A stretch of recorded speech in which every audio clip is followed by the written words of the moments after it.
first, Apex Legends Mobile seems like a weird idea. After all, Apex on the Nintendo Switch didn't work out as well as we'd hoped, and it's a struggle to properly experience the best parts of Respawn's Battle Royale on that platform due to the lack of horsepower. However, Apex Legends Mobile is not a direct port of Apex Legends. Instead, it is its own standalone experience that is extremely polished and well optimized for iOS and Android.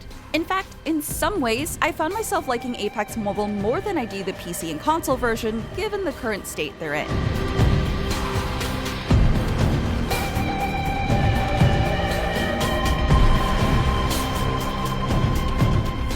Apex Mobile isn't cross-platform compatible, but it uses the same basic formula of playing in teams of 3. And of the 10 Legends available at launch, 9 are the originals from Apex Legends launch. Having the original group available feels fine, especially since these Legends are still highly viable in the current game. And they're even more so here without the additional Legends who are dropped into the PC/console version after launch. The 10th Legend is a first, a platform exclusive named Fade. He kind of reminds me of Overwatch's Tracer since he has a recall ability that blips him back to where he was a few seconds ago. He makes for a great solo player Legend because his kit is built to really benefit his own survivability and maneuverability, while his ultimate throws nearby enemies into a void where they can't take or receive damage. If you're in trouble, you can step into the ult's radius to enter the void and become invulnerable yourself. Releasing Fade as a mobile-only Legend is an interesting decision since I could see his movement abilities being used in creative ways on console and PC, and it feels a bit odd and unfair to the community that's made this game as successful as it is.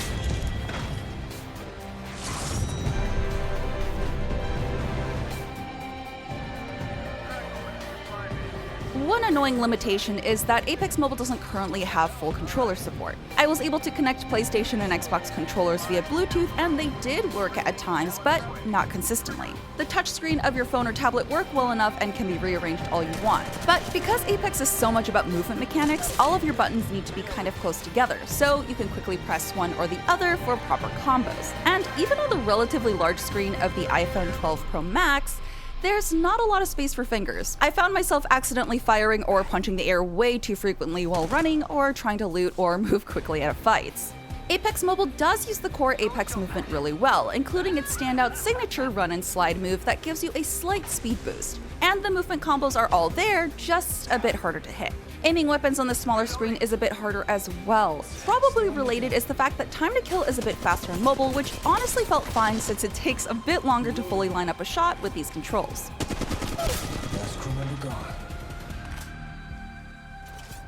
Performance is smooth though. I rarely got any stutters and the environments loading quickly with barely any texture pops. At the same time, textures look detailed and I'm able to make out what items are on the ground without zooming in. Really, it looks how I expected Apex Legends on the Switch to look. I can run double time if I smoke out. One big difference between the main game and Apex Mobile is that a third-person perspective is available. There's definitely an advantage to playing this way in that you can see more of your surroundings and peek around corners to spot enemies who can't see you. But you don't have to use it, and you can decide to play in games that are locked in first-person mode, so no one has that advantage. Reloading.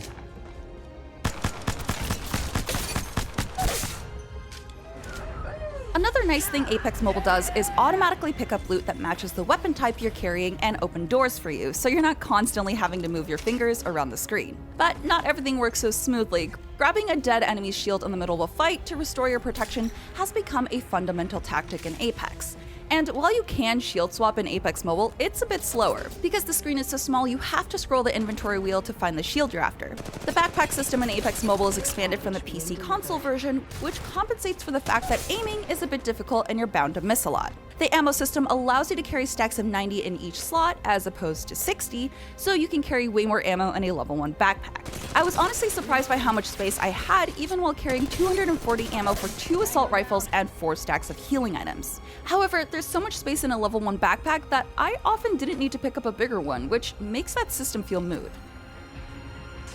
I also noticed that the audio in Apex Mobile is a bit easier to pick up directionally than it is on Apex Legends, where directional audio has been faulty for quite some time. Your screen even shows audio indicators in a visual form directing you to where shots are coming from, which helps immensely when you're not wearing headphones. This is something that Fortnite uses that I've been actually wishing Apex would adapt. Apex Mobile has the standard Battle Royale mode plus Team Deathmatch, Ranked Battle Royale, and limited time modes that unlock every so often. Battle Royale features the World's Edge map, while Team Deathmatch has maps based on both Kings Canyon and World's Edge. These maps have been slightly altered for mobile, and they don't feel too big for mobile, and World's Edge really feels fun to explore since a lot of the POIs in mobile aren't on the PC console version anymore. So it was very nice seeing a mix of new POIs and older ones and not feeling the quality of the map's loot and locations drop at all. More importantly, the pacing in Battle Royale matches felt pretty decent, longer games lasting about 20 to 25 minutes if you're lasting into the final 3 squads.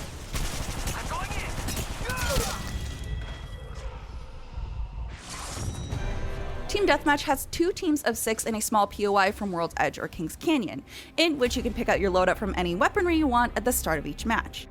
So, for example, I played a game of Team Deathmatch in a small POI called Market, which is a very small indoor market building that's located in the map Kings Canyon. It's a very fast-paced mode that has you constantly fighting, and it rarely slows down because you regenerate health and shields even if you run out of healing items.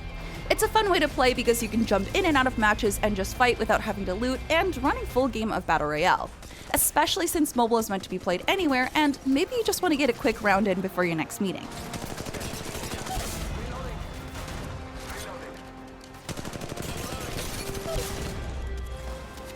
Apex Mobile has its own battle pass that is separate from the PC and console game, complete with daily and weekly challenges you can work on that will progress through it to earn mobile exclusive skins.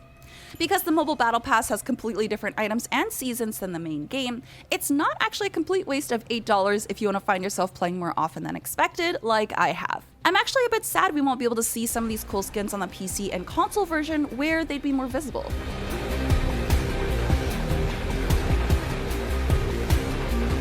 Apex Mobile is a surprisingly fun Battle Royale experience that brings everything Apex Legends does on PC and console to mobile devices in a form that is in some ways better than the original.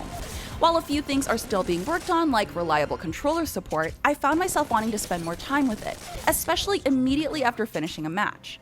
Being able to play Apex anywhere on a platform that can handle its fast-paced movement and gunplay well is incredible, and extra touches like the directional audio visualizer and an exclusive legend that introduces new tactical possibilities give me a few reasons to play here instead of my usual stomping grounds. Some of its tweaks means teamwork isn't as encouraged as it is on other platforms, but sometimes there's nothing wrong with a little lone wolfing.